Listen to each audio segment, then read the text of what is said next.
تعالیٰ کیا ہے؟ غفور الرحیم ہے. یعنی یہ ہے کہ کیا، اب غفور الرحیم کا جو عام معنی ہے وہ یہ ہے کہ اللہ تعالیٰ معاف کرنے والا ہے اور رحم کرنے والا ہے. ہم نے دوستوں کو بتایا ہوا ہے غفور کا معنی، غافرہ کا معنی صرف معاف کرنے والا نہیں ہے. معاف کرنا، گناہ کو معاف کرنا اور غلطی کو معاف کرنا، اس کے لیے لفظ عفو قرآن میں استعمال ہوتا ہے.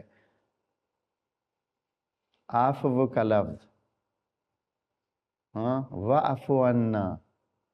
غافرہ کا معنی جو کہ ایک یہ مظلوم الفاظ میں سے ہے جس کو ایک ہی معنی دے کر انہوں نے بند کر دیا ہے، حالانکہ ایسا نہیں ہے. غافرہ کا مطلب ہے کمزوریوں کو دور کرنا، نقصوں کو پورا کرنا، دور کرنا، کسی چیز کے بھی نقص کو دور کرنا. اب اس میں سے گناہ بھی ہو سکتا ہے، گناہ بھی ایک نقص ہے، اس کو دور کرنا. غافرہ آپ کو جو بھی چیز چاہیے ہوتی ہے، آپ ضرورت مند ہیں، آپ کو غفوریت کی ضرورت ہے، یعنی کوئی غافر ہو جو آپ کا یہ گڑھا جو ہے اس کو بھار دے. غافرہ اور کافرہ میں بار بار بتایا ہے، غافرہ اور کافرہ دونوں ملتے جلتے لفظ ہیں.